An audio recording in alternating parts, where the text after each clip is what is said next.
Hi everyone! We're excited to welcome you to the channel Learning Languages with Chao.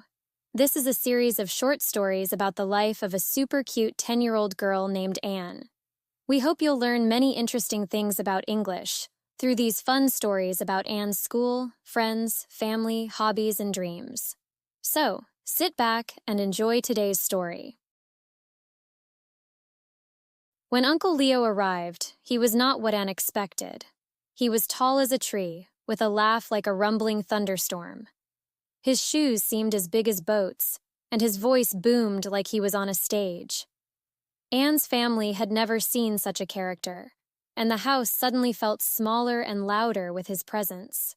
Uncle Leo brought stories that felt as old as time, and treasures he'd collected from all corners of the world.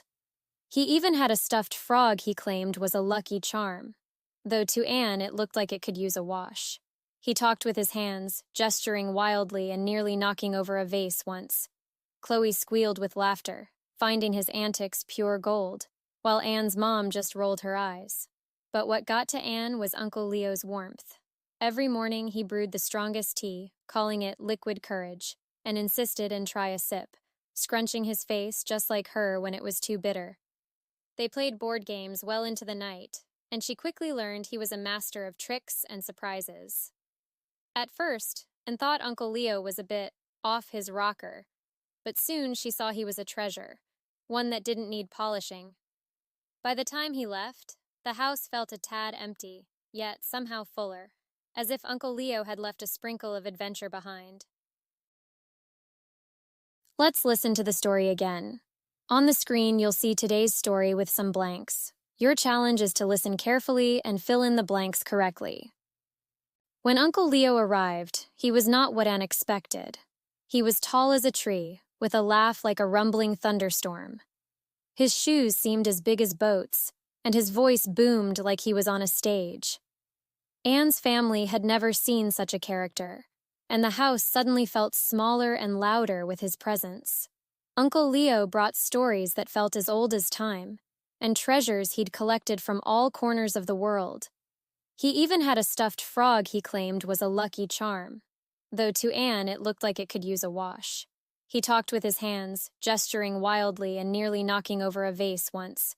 Chloe squealed with laughter, finding his antics pure gold, while Anne's mom just rolled her eyes. But what got to Anne was Uncle Leo's warmth. Every morning he brewed the strongest tea, calling it liquid courage, and insisted and try a sip, scrunching his face just like her when it was too bitter. They played board games well into the night, and she quickly learned he was a master of tricks and surprises. At first, Anne thought Uncle Leo was a bit off his rocker, but soon she saw he was a treasure, one that didn't need polishing. By the time he left, the house felt a tad empty, yet somehow fuller, as if Uncle Leo had left a sprinkle of adventure behind. Great job filling in all the missing words. Now, let's keep the fun going with some short questions. Show us how smart you are. Who is the unexpected guest that comes to stay with Anne's family? How does Anne feel about Uncle Leo when he first arrives? What does Uncle Leo bring with him that makes him seem unusual? Describe something unique about Uncle Leo's appearance or behavior. Why did Chloe enjoy Uncle Leo's visit? What did Uncle Leo call his strong tea? And what did he mean by it? What did Anne first think of Uncle Leo, and how did her opinion change by the end?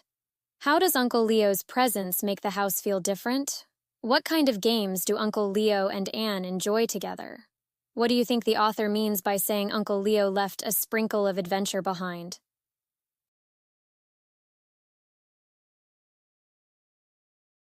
That's all for today's story. I'll be back soon with the next journal entry to share with you. Bye for now and lots of love.